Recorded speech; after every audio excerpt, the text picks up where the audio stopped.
come into the room. We'll just wait a few seconds. I'll give it 30 seconds and then we'll make a start to this afternoon's live share session.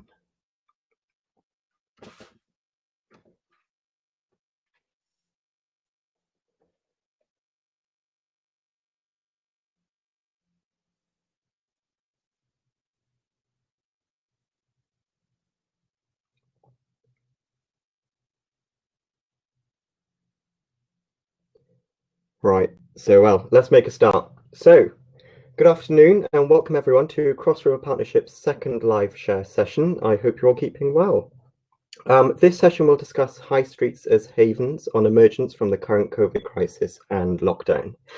My name is Thomas Joyce. I work here at Cross River Partnership, and over the next hour or so, we'll be walking you through the various initiatives and campaigns that will help high streets emerge as havens for both businesses who trade on them as well as those who visit them. Before we make a start, I would like to mention that this live share session is being recorded and will be available to view online. We'll signpost you to the link for this at the end of the session. It's also worth mentioning that we'd love for you to see all of our lovely faces live, but due to slow bandwidths that we're having from working remotely, we're going to keep it just to headshots for today to make sure that you all have a smooth experience. So, during today's live share session, we'll be joined by various speakers from across the industry. These include Simon Keathley, CEO of Camden Town Unlimited, Feroza Patel, Head of Corporate Communications at London & Partners, Susanna Wilkes, Director of CRP, Tom Leighton Smith, Project Manager, CRP, myself, also CRP, and we'll also be joined by Rachel Aldridge, who's a project officer, and she'll be moderating the chat facility to the left of your screens. And also Joshua West, CRP Communications Manager, will be working on our behind-the-scenes tech support.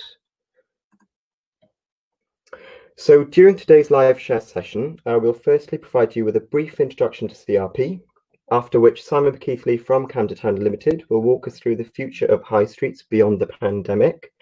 We'll then be joined by Feroza Patel from London & Partners, who will talk about building consumer confidence in the capital, informing us about their hashtag Because I'm a Londoner campaign. And last but not least, Tom Leighton Smith will talk more about London's high streets and how we can work towards them becoming more sustainable. During the live share, there will be a chance for you to have your say via a Q&A session after each presentation. As I've mentioned, Rachel will be moderating the chat facility to the left of your screens. So please do ask your questions in there during the presentations, stating your name and where you're from. We will try our best to answer all your questions, but if we are unable to due to time constraints, then please do contact us via email and we will get back to you with a response. Our email addresses will be displayed at the very end of this session.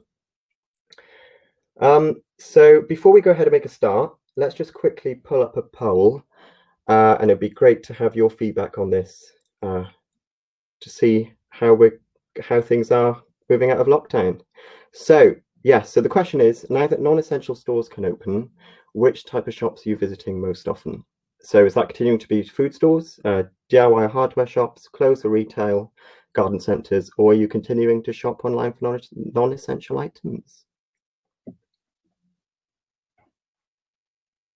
Just give it a few more seconds before we make a start on today.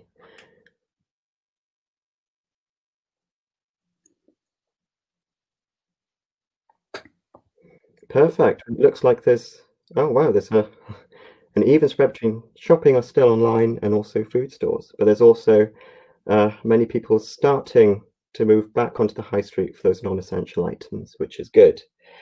Perfect. So let's close up the poll. Let's get back to the slides. Perfect. And then let's make a start. So without further ado, I'd like to pass you over to Susanna Wilkes, Director of CRP.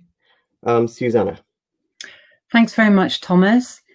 Welcome, everyone. Thank you for giving up your time to be with us and to learn about high streets as havens.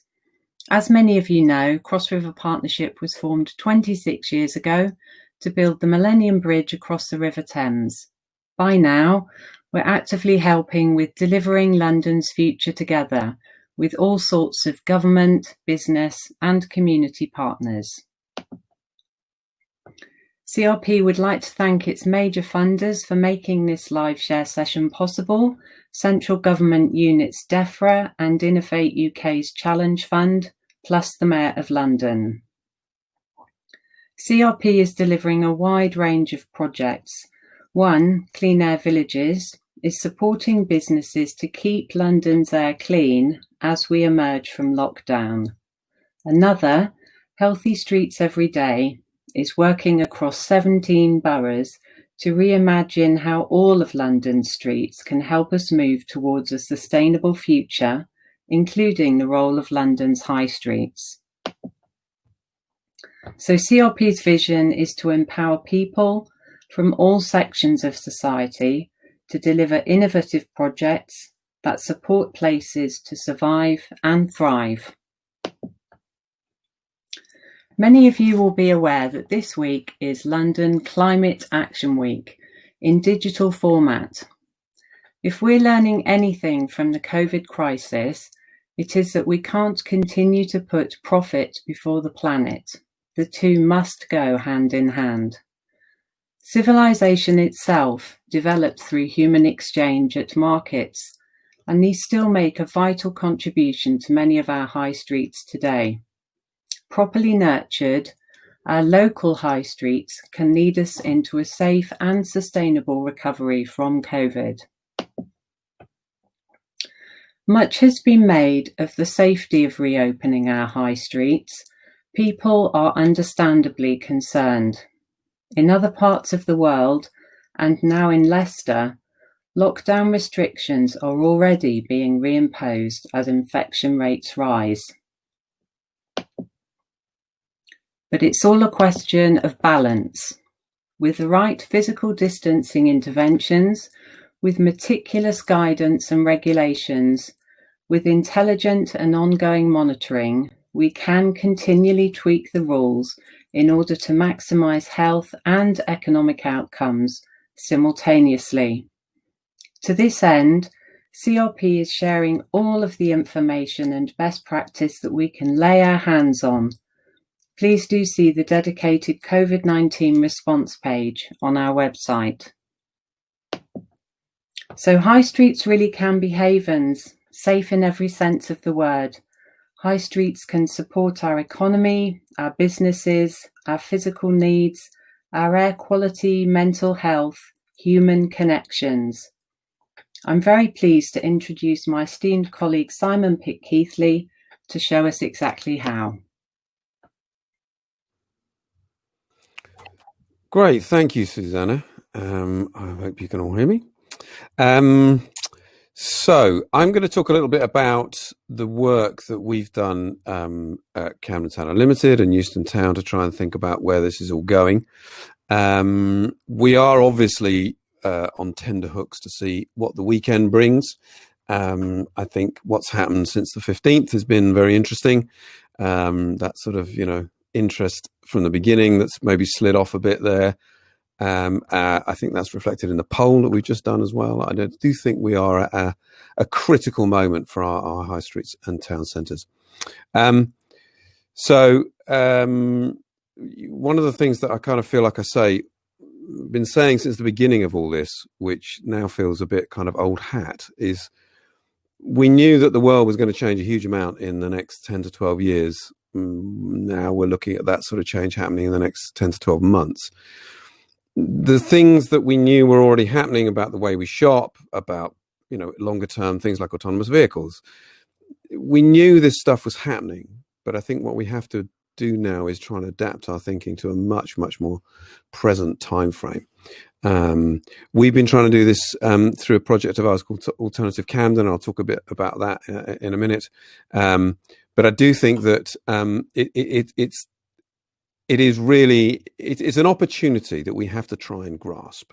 But it's not going to be easy because we don't know which bits of that predictable future are actually going to be live and present for us over the next year. So this is the way we've tried to think about it. There is a kind of three-stage part of this. Lots of people have come up with variations on this. This is lockdown where we were.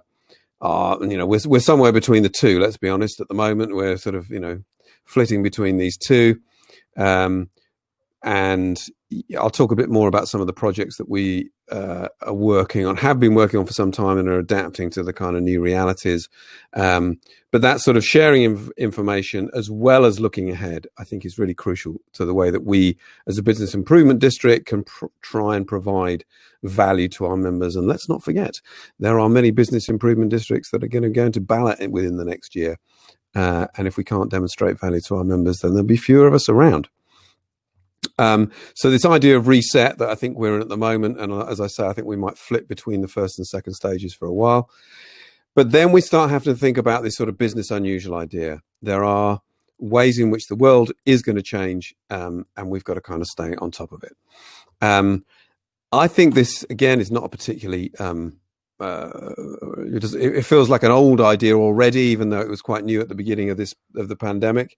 Comes from Paris, the 15-minute city.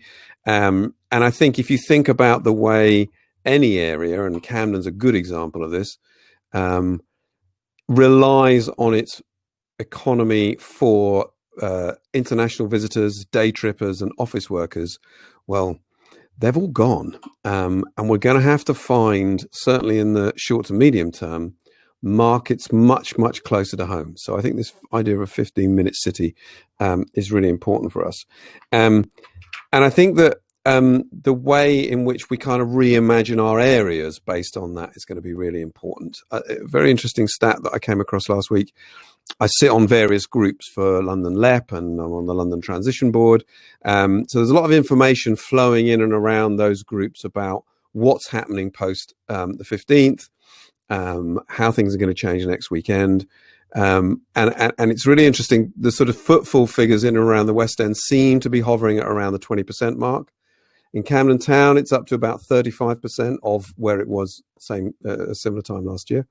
And I think the further out of London you get, I'm predicting the higher that number is going to get. We all know that we're spending more money locally now than we have done in the past. I'm certainly spending an awful lot of money with a couple of local Italian delis I've fallen in love with. And I think that's happening all over the place. So that's a real flip for London, and whether it continues, we don't know. But I do think it's significant. So that 15-minute city is important. This is a map of the area that I represent in Euston Town, and I run the bid for Euston as well as for Camden Town. And we've been talking about this sort of green loop for a while. It's a virtual, or actually it's a real, but imagined in this virtual way, green loop.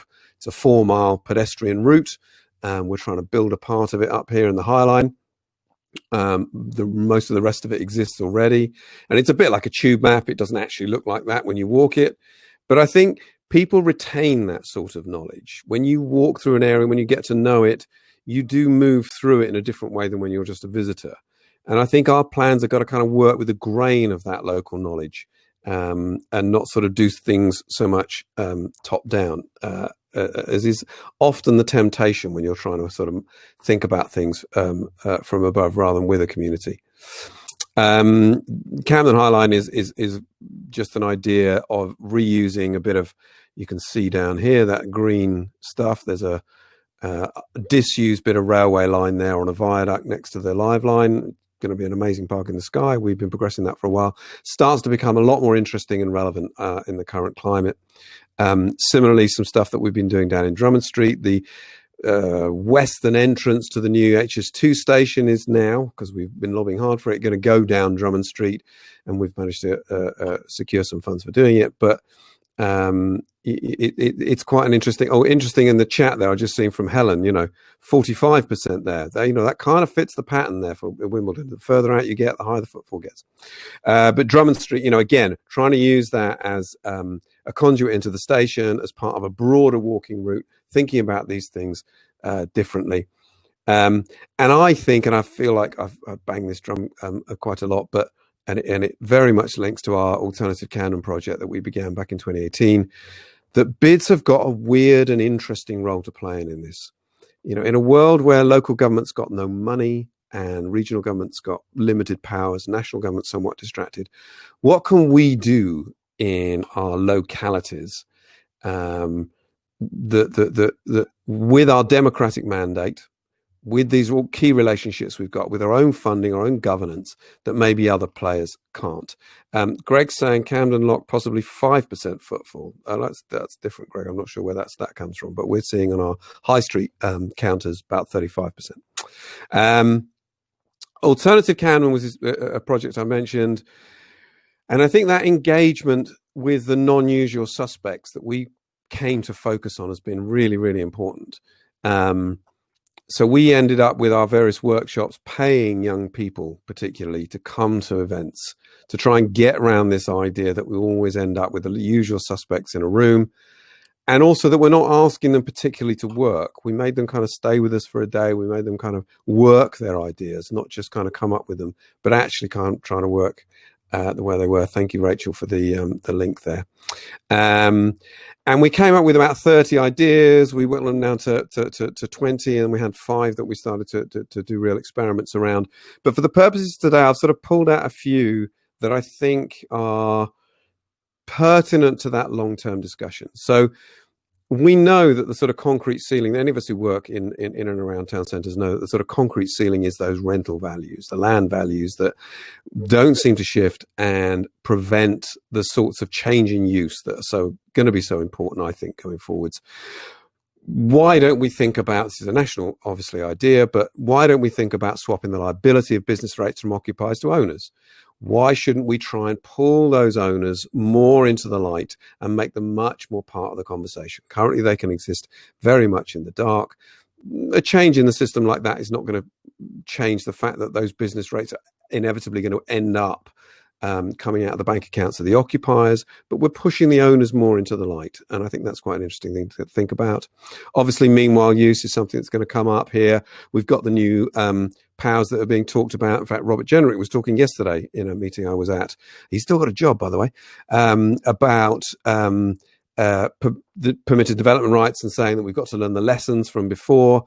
Surely there is something between what we've had previously, which is a planning system so heavily dominated by our, let's face it, usual suspects, the 6 retired architects that reply to every planning application, and PDR, which I'm not a huge fan of in its previous form. I think it did some real damage to the economy of London, certainly to the workspace offer. But, you know, those things are 2 extremes. We can find things in the middle. And I think that meanwhile occupancy can do stuff in and around that might help us better understand how we can use space differently in between uses. The stuff about VAT and licensing, interestingly, again, since I wrote this about a week ago, new stuff about licensing, bill going through the House at the moment. Still not actually in law, so we still need to see where that's going to go, but it's very interesting how quickly that's changed for items 1 and 2 on that slide there.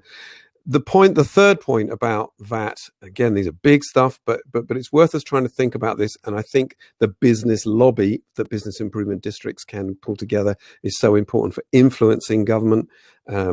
Again, sort of a meeting I was in this morning looking at European funding and relationship with Whitehall. The lobby around the new UK Shared Prosperity Fund has been very much coming from the public sector. The business sector has got a much bigger ear waiting for it in government. I don't think we use it well enough. But, you know, why do we not think about the way entrepreneurs operate? And anyone that's run a business knows when you start one up that several things happen quite quickly once you start growing. One is you hit the VAT threshold. 2 is you have to start employing people, and suddenly what's employers' national insurance? Another 14% I never heard of. You take on a lease, you start to become a building manager. There are lots and lots of things that start to hit you that stop you being entrepreneurial. We need to think about ways in the current climate of keeping entrepreneurs entrepreneurial. So things like raising the requirement for VAT registration and things like that, doesn't have to be specifically that. And that's where those thoughts sort of come from, I think can be very important. I'm aware I'm running out of time. The Camden Collective is a charity that we run alongside the bid. It's had 18 premises over 10 years, probably 2,500 people going through it. We give away free space. We try and find space that we can use for meanwhile uses, and then we give away as much of it as we possibly can in order to give young creative startup people, or frankly anyone, a chance to experiment with their idea, not their ear, and use space differently in order that we can keep life and vibrancy going in dead space. We've done that with retail, and here are some examples there. We've done it with workspace. Here's some more examples. Look at the lack of social distancing there. And we've currently got a space with about 250 members. There's lots that can be done, and I think BIDs are very good, sorry to use the word, curators of those sorts of opportunities, because we've got this weird independence. We can do things that local authorities struggle to do, and we can kind of apologize later sometimes, which is always a very good way of working. And congratulations TfL for doing so much of that at the moment. But also, we've been working towards the idea of a permanent home, and we've got one coming through a Section 106 agreement. But when we do stuff, we can bring benefit and value to the landowners who own the spaces around them, but we need to make them part of the conversation.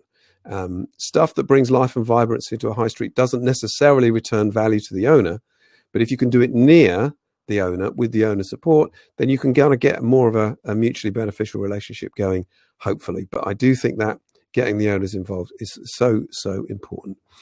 There's a kind of list of articles. You can search for it on our medium of our thoughts looking further ahead. Like I say, what's going to happen over the next few days, I think is going to be really important, and I'm anxious based on what happened post the 15th as to how things are going to play out. I was with police, Cressida Dick actually this morning, talking about how they're praying for rain on Saturday, which is an interesting counter to what we might be thinking in terms of the economy opening up.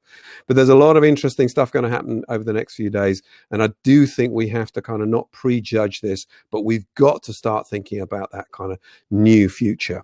Why don't I stop there, because I'm happy to pick up questions later on if that's okay, because I think I need to hand over now. Oh no, we're going to do questions for me now. Is that right, or do we want to move straight through? Yeah, we'll go for some questions here. Okay, I'll stop there. Yeah, thank you very much, Simon. Really interesting and insightful. Maybe so. Do remember everyone to submit your questions in the chat function, and Rachel will be able to moderate them. But we could start with then kind of. So, what powers does the Mayor of London have to fairly balance the winners and losers from sectors that would include, say, for example, landlords, businesses? Also the environment, so climate change and air quality.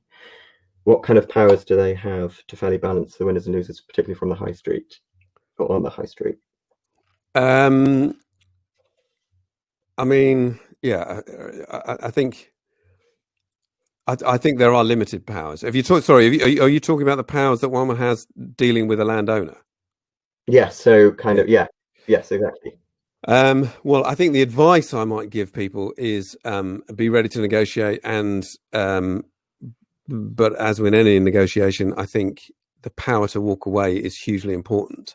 I'm not sure the audience here is necessarily too full of people who'll be actually undertaking those negotiations, but I've certainly seen some pretty heavy-handed, hardball tactics from landowners, not just in my area but across London, who I think some are behaving very honourably and very well, but I think there are others who are sort of keeping their profile low but using the power that they have to really put the squeeze on tenants. And I think the only power that you generally have is to the threat to walk away. But you know, PDR is the new PDR is probably not going to help that. You know, if a landowner can see the opportunity to convert commercial space that they think is not going to return much value into resi, I think will. I don't think that's a great thing for our high streets, particularly in London. But in time, it should be a buyer's market for commercial space. We should see a fall in those values, because it's going to be much harder to let them. These things never play out the way you think they're going to, unfortunately. I don't want to kind of keep predicting a fall in property values, because I think I've predicted it several times and always been wrong. There does seem to be a lower supply than demand, but I'm also hearing of people saying that where they are renegotiating, there does seem to be a sort of 10 to 15% fall in value. But I think it is too early to say, because lease breaks don't come at convenient times. Say in the office sector, offices are going to use that space for social distancing for a while, even if it's not full of people. So I think it's a while before that's going to play out. And thank you, Susanna, PDR, Permitted Development Rights. And I love the apology from Rob Edwards. Thank you very much, Rob. But don't apologise. It's great. Sorry, did that answer your question, Tom? Yeah, perfect, Simon. Okay, we'll just go for one other quick question then before we move on to the next presentation. So do you think then it should be similar to how it's been imposed now on the transport network for the public to be wearing face masks? Do you think that should be something that should be imposed for, well, people entering the high street and entering businesses on the high street? Do you think that would be something that might help increase trade, increase confidence within the general public to go out onto the high street? I think I would do that myself. I'm not a health expert, and it's not really my area of expertise at all. But I do think that what people need is confidence, and that seems a pretty easy and obvious way to try and generate it. If you listen to, look at the poll at the beginning there. We've learned to shop online even more than we were originally, and the only other big thing that we're doing is buying food. We really have learned different behaviors, and getting people back into environments they feel nervous about is not going to be straightforward. So yes, anything like that, make people feel confident about that these spaces are going to be clean, that you're going to be safe in them, and that you can get to and from them easily, which is obviously where Rob Edwards' headaches particularly begin and end. But I do think that we can help that along. It feels quite draconian, but actually I think it's a confidence building thing. But I'm not an expert in the health side of that, certainly. Great. Well, thank you very much, Simon, and thank you for a very insightful presentation. Great. So we'll now just move on to our next talk for this afternoon. We'll head over to Firoza Patel, Head of Corporate Communications at London and Partners. Firoza will talk about building consumer confidence in London and making this a city-wide response. Over to you, Firoza. Thanks, Thomas. And thank you to CRP for giving me the opportunity to talk about our consumer confidence campaign. Before I get into the detail of it, I thought it would be useful for those of the audience members that aren't familiar with L&P to give you a quick overview of who we are and what we do. And I promise I'll keep that brief before I get into the campaign detail.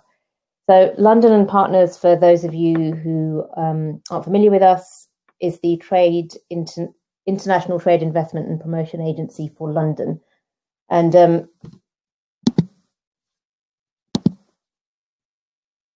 our job is to create good growth for London, and we do that in several ways. So we attract international businesses, tourists, students, and events to the city, and we help London businesses to grow overseas. Across all of our work, we try to build London's brand and reputation, particularly in the international audiences that are so important to London.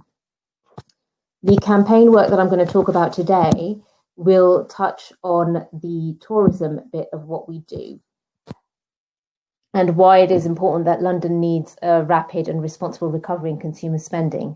Some of that's already been touched on by Simon and also by Susanna in terms of the confidence that's necessary to get Londoners out and about. And the tourism sector and related sectors, I guess, culture, leisure, retail, hospitality, are all critical sectors for London. Collectively, they employ 1 in 5 Londoners and they generate 62 billion in economic value. That's a significant sum. And as London eases out of lockdown, we know that there's going to be a major demand gap in pretty much all sectors, but the sectors that will be so seriously affected are the ones that I've mentioned: the retail, culture, hospitality, and leisure. The businesses in those sectors rely on consumer demand. They have significant fixed costs, as Simon's alluded to, and they are highly exposed to cash flow. So it's critical that we try and support them in their recovery.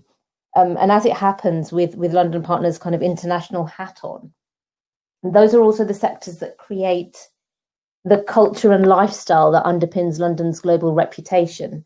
And it's what makes London attractive as a hub for international investment and talent. So, other cities around the world, Frankfurt, Singapore, etc., might have the technical expertise in the sectors that London also has strengths in. But what they don't have is that kind of cultural diversity, the buzz, the vibrancy that makes London such a great place to live and to work. And the sectors that I've talked about, those are the ones that make that buzz and diversity happen.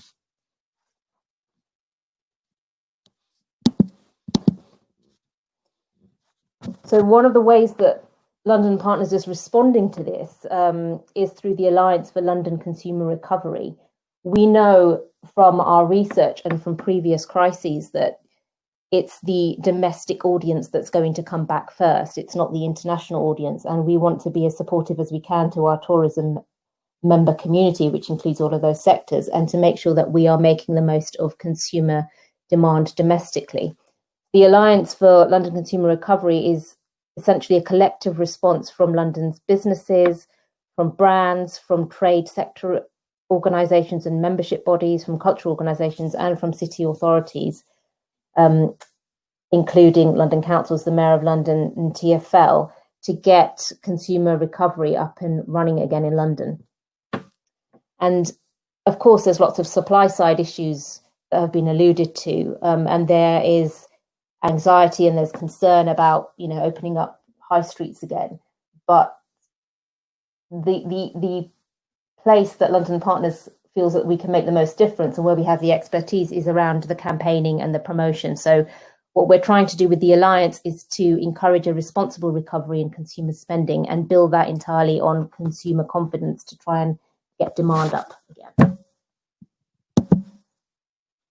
The overall aim of the Alliance through the campaign is to give Londoners the confidence that going out responsibly is going to be a great experience. And I want to emphasize that responsible, and you can see that it's highlighted there for a reason. It plays to the concerns that we've been hearing from organisations and from local authorities about concerns around reopening. And we want to make sure that all of our messaging is completely aligned with behaviour messages around public health, around public transport and active travel. And everything that we say as part of our campaign is aligned with government guidance, with Mayor of London guidance, and with TfL guidance as well. But part of that messaging is around tapping into that community spirit and the pride that we saw coming through in the last few months about Londoners coming together. So the kind of positioning that we're thinking of for the campaign is that London is more than just a place, that it's a community, that it's a mindset, it's an attitude, and that Londoners are resilient, they're open, that they're optimistic, and that they will unite to support each other and help renew their city at this critical time.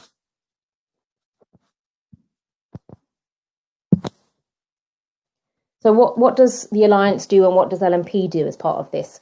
So LNP are coordinating the whole Alliance and the campaign. We're the central hub. We'll be doing the research and the coordination and building the umbrella campaign itself. We are building all of the assets, which will be completely free to use for anybody that signs up. And we are helping organisations that sign up to use the campaign, to amplify it, to use their networks to get it out there, to make it as useful as possible for their own businesses, for other businesses in their patch, essentially just kind of trying to make the promotion of their area as easy as possible. So this is the campaign itself. The hashtag is because I'm a Londoner. That taps into the kind of sentiment that I was talking about before, where it is a sense of community, there's a sense of pride there. And what I'm going to run through now is just a few examples of what the assets might look like. It's important to note that these are evolving all the time. We kicked off this campaign probably a few weeks ago now, after extensive consultation with local authorities, with bids through London councils and with lots and lots of businesses, which I'll come through to later. And we're evolving and taking on that feedback as we get it from people that are taking part, from businesses that are taking part. So this is just a quick overview of what some of those visuals look like. With our imagery, as well as our wording and messaging in the campaign, we are trying to reinforce the social distancing aspect, wearing a face mask and so on, to make sure that that responsible element is as clear as it possibly can be, but still trying to encourage Londoners and businesses to get out there and be part of the economic recovery for the city, and also really for their local area. I mean, Simon alluded to it before when he said that the footfall numbers were greater in outer London than they were in central London. And of course, a lot of that has to do with the travel capacity at the moment.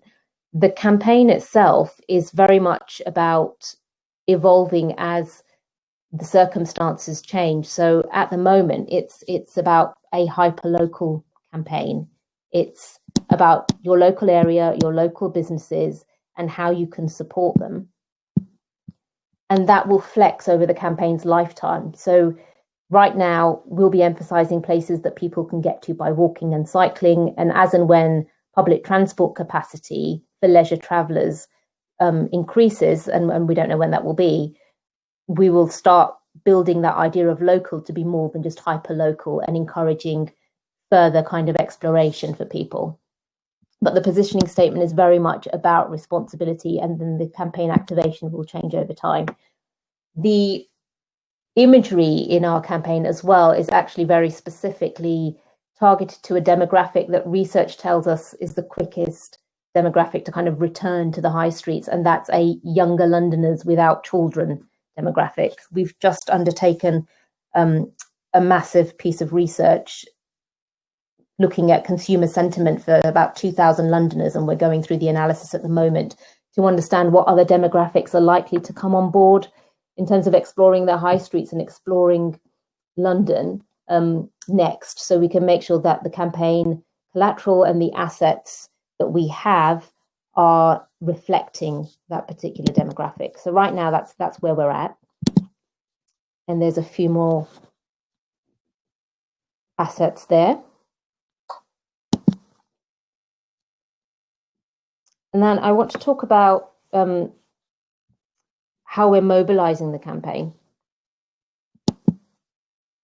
So we've been working in the development of it with the Mayor of London, Transport for London, and London councils, who've been fantastic in getting this out in its early stages to local authorities and to the bids. And some of you on this call may well have heard about this several times already, so excuse me if I'm just repeating things you've heard.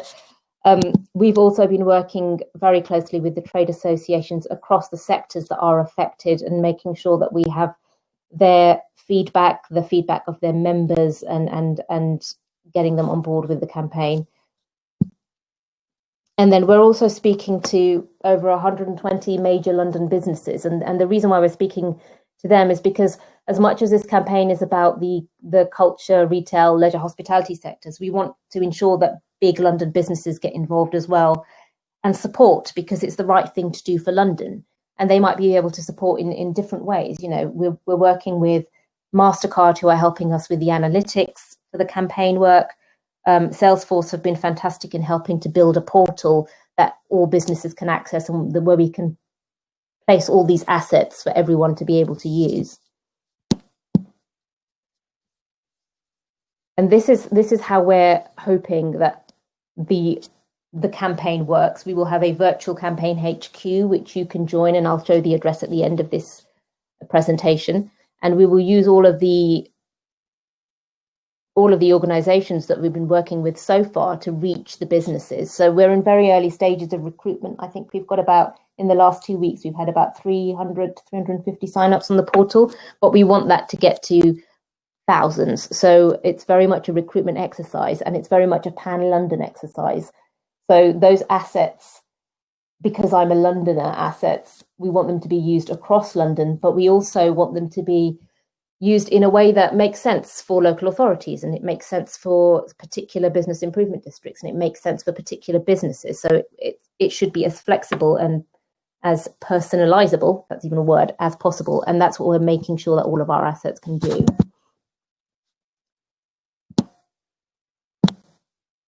So how can you get involved? Well, first of all, please sign up to the Alliance. I think Rachel's just popped in the chat how you can do that. Thank you, Rachel.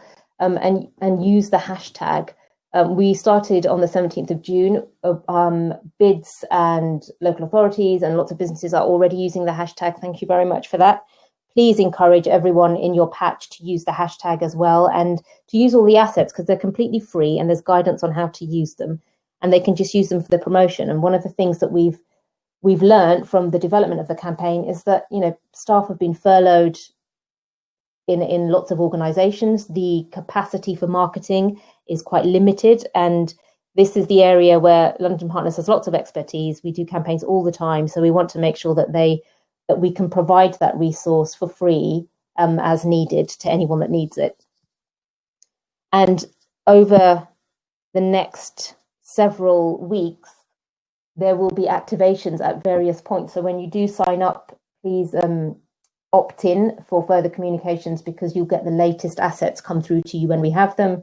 You get kind of gifts and share cards and things that you can use on social, and competitions that you can be involved in. Some of the partners that have been involved so far, there's Marble Arch London there, O2, Croydon, Brixton, the Chamber, who've been fantastic in getting out to local chambers as well, and dropping off hard copies of assets to local businesses, and parts of the leisure sector as well with London Transport Museum. There's plenty more, but I would have ended up filling a whole deck of screenshots from social, so I kept it to just 1 or 2 slides.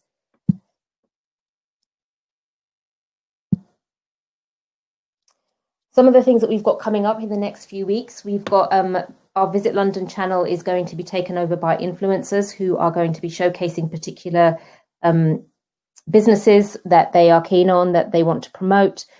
One of the things that we're asking of all of the local authorities and bids is, you know who our local influencers are, please tell us who they are, and we will ask them to get involved as well. Please ask them yourselves to get involved. Because it means that you're able to promote your audiences, promote your product and your area to audiences that are much, much larger. And this is just an overview of the key campaign moments that we've got coming up. And there's the competition that I mentioned there, which is the London Photo Competition. It's launched today, and I'll share details of that later. That is essentially trying to get local Londoners to get out about in their local high street, to take pictures of London kind of emerging from lockdown, and that will eventually be judged as part of a photo competition working in partnership with the Museum of London later on in the year. We'll have other activations coming up as well, and you'll hear more about those once you sign up to the campaign portal. And that's me done for now. So questions and ideas, we're always looking for feedback. Like I said, it's an open source campaign. It's evolving all the time, depending on circumstances and feedback. So yes, comments, ideas, very welcome. Thank you very much. Great, thank you very much, Fraser. Yeah, really insightful campaign. We've got a few comments. We'll just quickly ask you them now. Before we head on to the next presentation, just conscious of time slightly. So the first comment is from Savas Sivitidis. Apologies for my pronunciation there. So Savas has a proposal. The internet will continue to challenge the commercial activities of the town centres. The town centres need to reinvent themselves as the antidote to the negative aspects of the internet. So for example, isolation, loss of social skills, and eventually dehumanization. Is it a question of balance?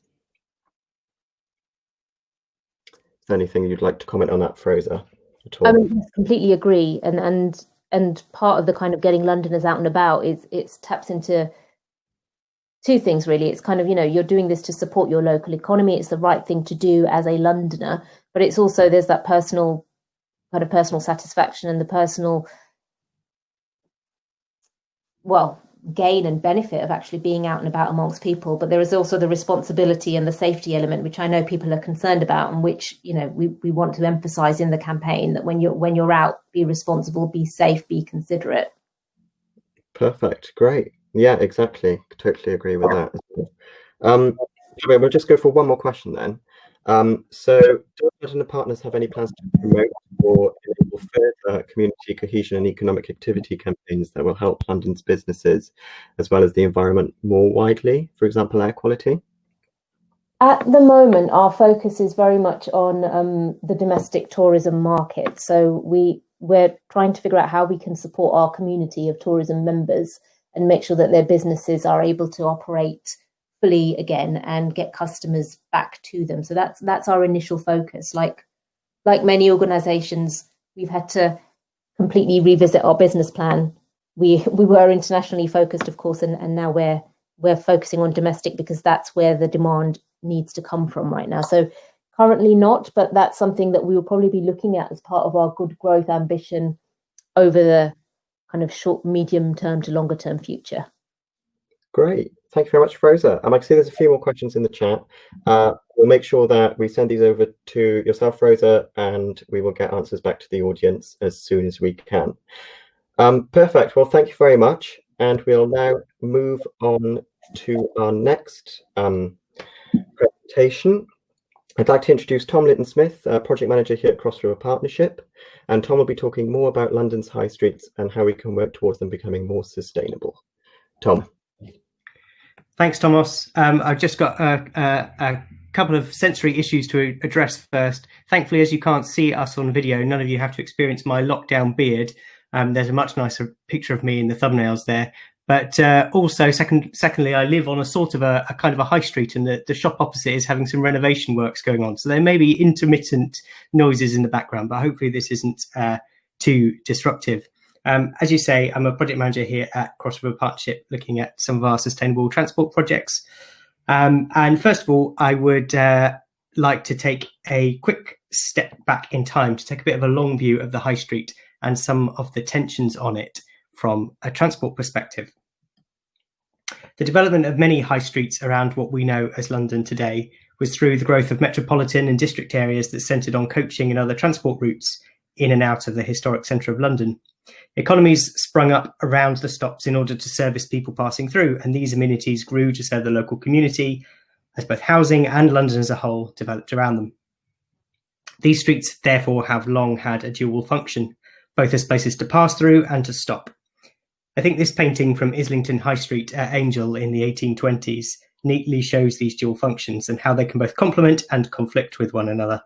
A place for meeting, resting, drinking, selling, buying, but also a route for postal transit for communication.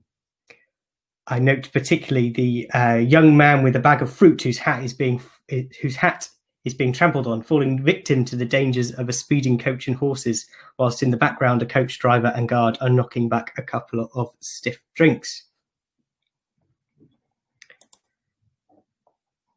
This dual function then of high streets has for a number of years now been formally recognised in the typology of London streets. High streets often sit right in the middle of this matrix, and therefore there are often trade-offs and conflicts to be managed. I think we all recognise some of the issues here. TfL's definition of a successful high street from a few years ago, building on the Roads Task Force work, is an interesting starting point for characterising a successful high street. Our challenge as we tackle climate change in an urban setting and build economically and socially resilient communities around high street locations is to ask what these successful high streets look like and how we get there. As a transport professional, I'm perhaps more inclined to think about and focus on the movement function of high streets sometimes. And this thinking is perhaps partly why some high streets all over the UK have suffered, as the formalisation of space and the needs of motor vehicles and their access to the curbside has pushed human activity to the edges, making them less attractive in the meantime. There's a much stronger recognition these days of the importance of place to be balanced against those movement elements. However, there are probably some principles for both place and for movement that, applied with local knowledge and expertise, are going to indicate how well the successful high street is going to be achieved. Lucy Saunders' Healthy Streets indicators are probably something you're all familiar with, and they provide a helpful framework. These indicators, from a person-centered starting point, highlight in particular the place functions of a street, but also some of the movement functions, especially for the users who will be using the street as a place. So thinking about things like the places to stop and rest, choosing to walk, cycle and use public transport, and easy to cross. So in practice, how do we achieve this sustainable and healthy high street? And how and when should we accommodate or manage some of those place and movement tensions? This is the part where I get to present my wish list in the hope that it provides some inspiration for debate.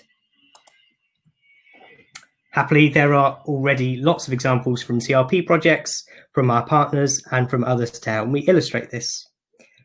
So just a few things. First of all, safe, comfortable and green. For the street users, if you like, the people who will be spending time there as their destination, we've already seen in the post-COVID high street response the need for people to feel safe. And we've seen many pavement widening measures and part-time pedestrianisation to help support physical distancing and an alfresco dining experience, such as this example from Twickenham on the left. Another way of achieving this is through repurposing carriageway space, such as with this parklet. This example happens to be from Glasgow. It also provides valuable spaces to rest and have small encounters with nature with some of those plants there. High streets can also deploy green infrastructure in other ways. On the right, we've got an example of sustainable drainage system, or SUDS, which help manage rainwater and some pollutants. It's been integrated there alongside additional cycle parking and a shorter direct zebra crossing too, as well as taking some of the clutter off the pavement and making more space for walking comfortably. And if all this greening floats your boat, I would encourage you to watch out for details of our next live share session. But how do we manage all that essential traffic, such as deliveries? Well, there's a few different ways. When we're starting from scratch, it's important to designate space for loading, ideally off the main high street drag and in dedicated loading provision where this has been designed in through development. On the left here is an example of a loading pad on a shopping street, which is part of a widened footway. When it's not in use, it's footway space, and it allows the rest of the space for vehicles to be the minimum possible size. When we think about congestion that's caused by trucks and vans coming in the morning peaks, one solution is retiming to allow for out-of-hours deliveries. At this point, alarm bells, legitimate ones, are often start ringing, considering the disturbance to residents from noise pollution. Great strides have been made in terms of vehicle technology, especially with the arrival of hybrid and fully electric trucks, but we know that much of the disturbance comes from other sources, such as roll cages and door slamming. So we've started working on this issue, looking at noise monitoring technology with landowners and local authorities, and sign up to our CRP's e-newsletter if you haven't already, because we'll be putting more details out on there very soon. The other thing to mention, of course, is that essential journeys have a really important function in our lives, even though their value is often hidden behind phrases like free delivery. Logistics are not just a key thing for high street businesses, but also for us as individuals. So we've long recognised the impact of deliveries, and we've developed tools like our Click Collect Clean Air tool, which signposts to click and collect points. We've even seen high-profile collaborations such as Next and Amazon. I'll just pick up on one of Simon's points from earlier, kind of the reform of use classes and making using meanwhile use spaces differently. There might be opportunities to look at really smart ways of managing some deliveries, such as hosting micro distribution hubs. Plug for that there. I'm conscious of running out of time, and I know we want to hear again from our other speakers, so I will whiz through the next couple of slides. Shared mobility, I think this is an interesting thing. In terms of vehicles, there's a few things going to be happening in the future. For a start, it's probably fewer vehicles, at least on a per person basis. We launched a shared electric van in Brixton as part of Clean Air Villages 2, which is a bit of a first. We've got a long track record on EVs, working with UPS, working on pan-European projects to show how suitable they are for urban operations.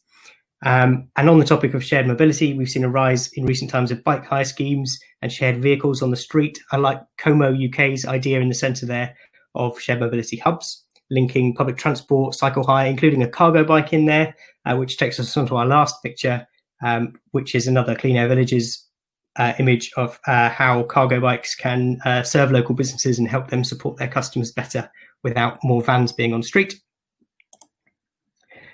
So where are we? There's a few ideas there from my wish list. There are many others, of course. So how are we doing with that? Looking back quite critically on my first picture, I'd argue that in some respects, a lot of progress has been made.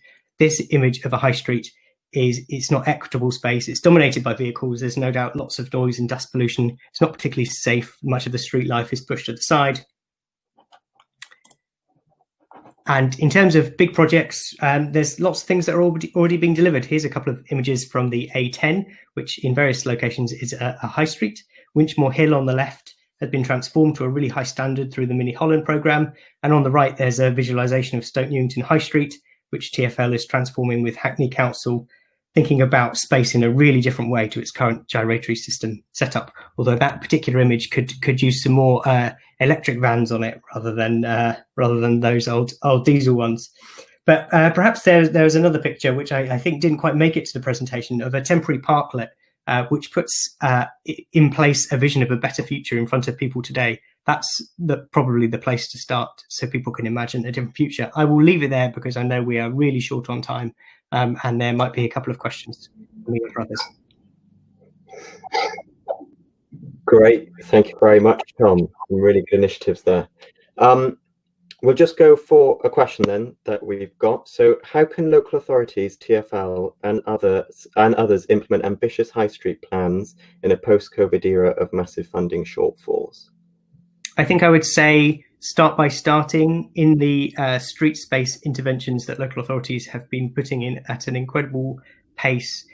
We've seen them put in place interventions which are both necessary for physical distancing now, but also will be good for a more sustainable version of the future, where space is balanced more equitably in favour of people using the street, spending time and money in a place. So start by starting, make the case with temporary interventions is always one good way of starting, and look at things like development planning and actually implementing some of the good policies and implementing them really well. Great. Wow. Thank you very much, Tom. We'll just move on then. So we'll look at some final observations.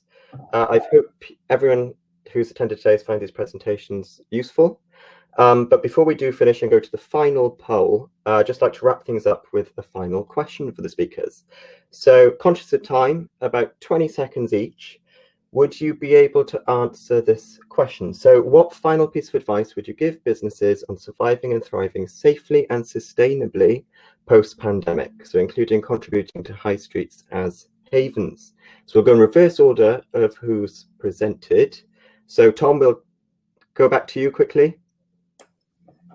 I think my last answer was a good start on this, and I would also add that businesses have a huge part to play, and lots of businesses want to be sustainable in the way they do business, and they can all make a difference through their procurement and through the way they receive and deliver goods, and in the way that they promote use of space around their premises as well. So don't give up on the principles. They don't all have to cost more money. Amazing. Perfect. Thanks, Tom. We'll just quickly jump to Simon, because I know that he's got another engagement at 3. So Simon, are you still there to quickly give a 20-second answer? Sorry. Yes, I will try. I wish I had a kind of like silver bullet answer to this, but yeah, I think Tom's right. Businesses have to integrate this into their thinking. I hope we move to a point where we get something like a last mile delivery carbon tax or something like that helps people understand the value of all this. But that's a bit of a way off. So just look at it as a value proposition. Perfect. Thank you, Simon. And Froza? I think. Oh, sorry, the mute was taking a while there. I completely agree with Simon and Tom's points about the sustainability aspect as well. In terms of kind of surviving and thriving, I would say there's lots of free resources, not just the ones on the campaign that I've been speaking about, but all the stuff that Susanna and the CRP team are pulling together in terms of all the information that's out there, the resources that's out there, the guidance that's out there. It can be quite hard to navigate, but it seems like the CRP are doing a good job of doing that and pulling all that information together. Use what's out there. A lot of it doesn't cost any additional money. Perfect. Thank you, Froza. And finally, Susanna. Thank you very much, Thomas, and thank you very much to all our speakers. I would just say that we have a unique opportunity at the moment to really be ambitious, all of us, from whatever sector we're coming from, whether we're a local authority, a business improvement district, or an individual business, or a member of our own local communities. We have an almost unique opportunity to completely reshape our local high streets and our local environments that together knit together to form our city. Never has there been so much appetite for doing things differently. So let's really make the most of that. Amazing. Thank you very much, Susanna. So yes, perfect. Thank you to all our speakers today. Before you all log off, if you've got a few spare minutes, let's just quickly pull up the final poll. If that can be pulled onto your screens now, just 15 seconds. So we'll have a look to see then. So given the policies and initiatives that are currently in place to ensure customer safety, will you be more inclined to visit your local high street?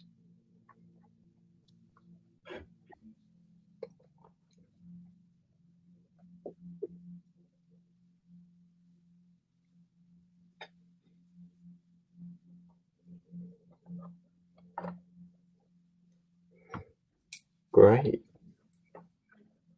Perfect. Well, that's a really positive result, which I'm sure many of the businesses and bids who are watching will find that really good and good news. Great. So let's just revert then back to the presentation, and we'll just like to point you in the direction of our next live share session. This will be all about keeping our air clean, parks and open spaces, and the speakers will talk about the importance of clean air, how parks and open spaces can contribute to this, and some of the other initiatives that are being put in place for you to better enjoy them.